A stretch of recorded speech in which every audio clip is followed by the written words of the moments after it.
നമ്മളെ കടന്നു പോവുകയാണ്. 2025 വർഷത്തിലേക്ക് നമ്മൾ പ്രവേശിക്കാനായിട്ട് ഒരുങ്ങുന്നു. ഈ അവസരത്തിൽ കഴിഞ്ഞുപോയ ഒരു വർഷത്തെ സഭാ പശ്ചാത്തലത്തിൽ, പ്രത്യേകിച്ച് മാനന്തവാടി രൂപതയുടെ കാഴ്ചപ്പാടിൽ എങ്ങനെ നോക്കിക്കാണുന്നു എന്നുള്ളതാണ് ഇന്നത്തെ എൻ്റെ ഈ പരിചിന്തനത്തിൻ്റെ വിഷയം. ഈ രൂപതയെക്കുറിച്ച് പറയുമ്പോൾ ഇതിന് വയനാട് ജില്ലയിലും കണ്ണൂർ ജില്ലയുടെ ഭാഗങ്ങളിലും മലപ്പുറം ജില്ലയുടെ ഭാഗങ്ങളിലും അതുപോലെ തമിഴ്നാട്ടിലെ നീലഗിരി ജില്ല മുഴുവനുമുണ്ട്. അവിടെയെല്ലാം ഇടവകളും ഈ രൂപതയിലെ അംഗങ്ങളുമുണ്ട്. അതുകൊണ്ട് തന്നെ ഈ പ്രദേശങ്ങളെല്ലാം മുമ്പിൽ കണ്ടുകൊണ്ടാണ് ഞാനിത് പറയുന്നത്. പ്രധാനമായിട്ടും ഈ കഴിഞ്ഞ ജൂലൈ മാസത്തിലുണ്ടായ വലിയ പ്രളയം മാത്രമല്ല, വലിയ ആ ഉരുൾപൊട്ടൽ, അതുപോലെയുള്ള മണ്ണിടിച്ചിൽ, ആൾനാശം, സമ്പദ് നാശം, ഇതെല്ലാമാണ് ഏറ്റവും പുതിയതായിട്ട് ഓർമ്മയിൽ നിലനിൽക്കുന്നത്. ഇന്നും അതിൻ്റെ ആഘാതത്തിൽ നിന്ന് ഈ രൂപതയും ഈ പ്രദേശത്തുള്ളവരും വിമോചിതരായിട്ടില്ല എന്നുള്ളതാണ് സത്യം. ഇവിടെ സഭയുടെ ഭാഗമെന്ന നിലയിൽ ഈ രൂപതയ്ക്ക് എന്ത് ചെയ്യാൻ കഴിഞ്ഞു?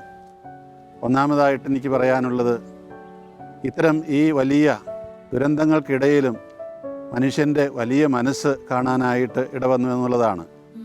ഇതുണ്ടായ ഉടനെ തന്നെ ലോകത്തിൻ്റെ നാനാഭാഗങ്ങളിൽ നിന്നുള്ള വിളി വന്നു, ഞങ്ങളെന്താണ് ചെയ്യേണ്ടത്?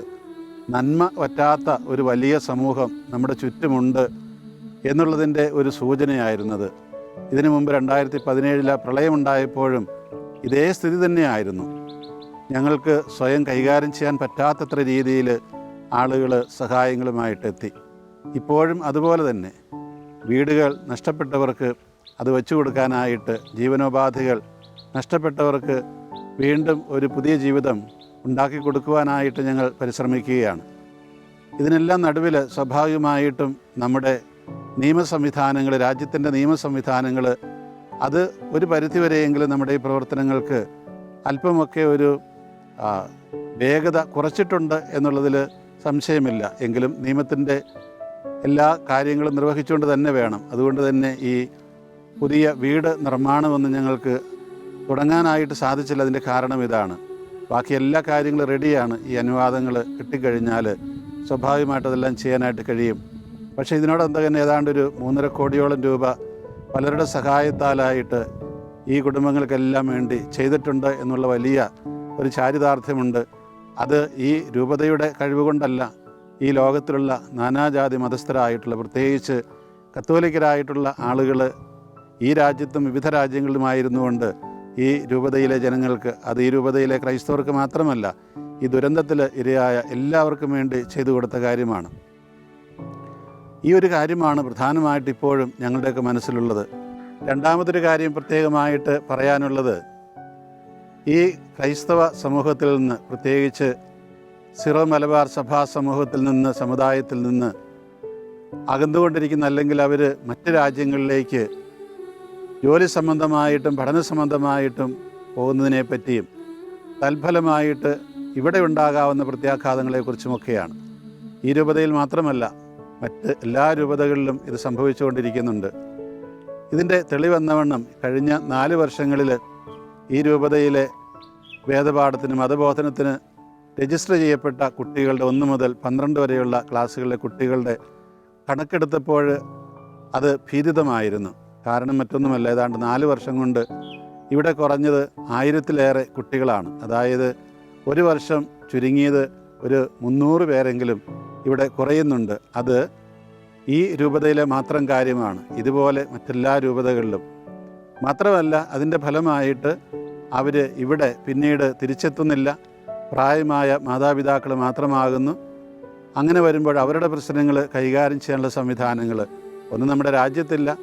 സഭാസമൂഹത്തിൽ അത് ചെയ്യാനായിട്ട് ആവശ്യത്തിനുള്ള ആളുകൾ ഇല്ലാതെ വരുന്നു. വൈദിക സന്യസ്ത സമൂഹങ്ങളിലേക്കുള്ള ആ പ്രവേശന ആളുകൾ വരുന്നത് കുറയുന്നു. ഇതെല്ലാം കുറേശ്ശെയെങ്കിലും സഭയുടെ പൊതുവേദിയിലുള്ള പ്രവർത്തനങ്ങളെ ബാധിച്ചുകൊണ്ട് തന്നെയാണ് ഇരിക്കുന്നത്. അതോടൊപ്പം തന്നെ ഇടവകളിൽ വൃദ്ധരുടെ അല്ലെങ്കിൽ മധ്യവയസ്സ് കഴിഞ്ഞവരുടെയൊക്കെ ആ സമൂഹം മാത്രമാകുമ്പോൾ പ്രവർത്തനങ്ങൾക്ക് അവിടെയും തടസ്സം വരുന്നുണ്ട്. ഒരു പരിധിവരെയെങ്കിലും ആശങ്ക ജനിപ്പിക്കുന്ന ഒരു സാഹചര്യമാണ് ഇത് സൃഷ്ടിക്കുന്നത്. ഈ സാഹചര്യം ഇവിടെ പ്രത്യേകമായിട്ടുണ്ട്. കാരണം ഇവിടെ കാർഷിക വൃത്തിയെ ഉപജീവനമാക്കിയവരാണ് ഭൂരിഭാഗവും. അപ്പോൾ ചെറിയ തലമുറ പോയി കഴിയുമ്പോൾ ആ കാർഷിക വൃത്തിക്ക് പിന്നീട് ആളില്ലാതെ വരും.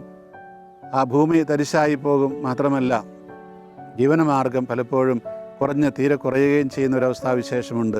അത് ഇടവകളെല്ലാം ബാധിക്കും എന്നുള്ളതിൽ സംശയമൊന്നും വേണ്ടത് ബാധിക്കുക തന്നെ ചെയ്യും. അതെല്ലാം ആശങ്കപ്പെടുത്തുന്ന കാര്യങ്ങളാണ്.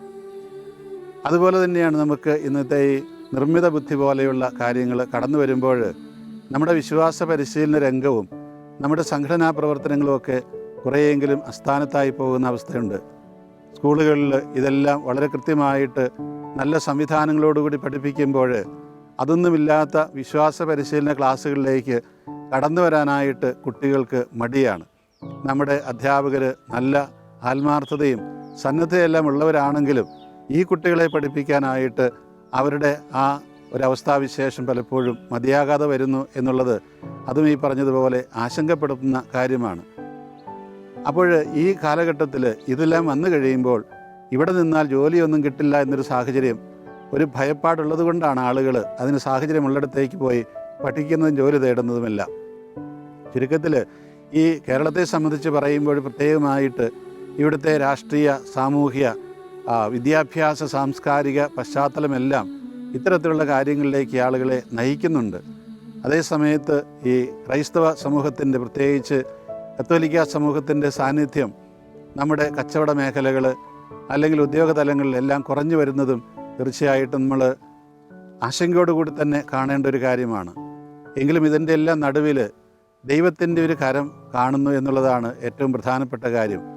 കാലാകാലങ്ങളിൽ സമൂഹം മാറിക്കൊണ്ടിരിക്കും. ആ മാറിക്കൊണ്ടിരിക്കുന്ന സമൂഹത്തിൽ ഇങ്ങനെയുള്ള സംഭവങ്ങൾ ഉണ്ടാകുമ്പോൾ അത് പുതിയ സംഭവമല്ല. ചരിത്രത്തിൽ എന്നും ഇങ്ങനെയെല്ലാം ഉണ്ടായിട്ടുണ്ട്. സഭ എന്നും അതിൻ്റെ രൂപവും ഭാവവും ഒക്കെ മാറിക്കൊണ്ട് തന്നെയിരിക്കും. എങ്കിലും അടിസ്ഥാനപരമായിട്ട് ആ വിശ്വാസം നിലകൊള്ളുമെന്ന് തന്നെ ആണ് വിശ്വാസമുള്ളത്.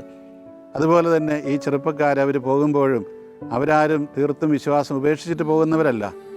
ക്രൈസ്തവ വിശ്വാസത്തിൻ്റെ പിള്ളത്തൊട്ടിലുകളായ പാശ്ചാത്യ രാജ്യങ്ങളിൽ അല്ലെങ്കിൽ നമ്മുടെ മധ്യപൂർവ്വ ദേശങ്ങളിലൊക്കെ അവിടെ നമ്മളുടെ ഈ ആളുകളുടെ, ചെറുപ്പക്കാരുടെ സാന്നിധ്യം കൊണ്ട് ആ സഭ കൂടുതൽ ജീവസുറ്റതാകുന്നുണ്ടെന്ന് ഉള്ളത് ഒരു വസ്തുതയുമുണ്ട്. അതെല്ലാം ഞാൻ നേരിട്ട് കണ്ട് അനുഭവിക്കുന്ന വ്യക്തിയാണ്.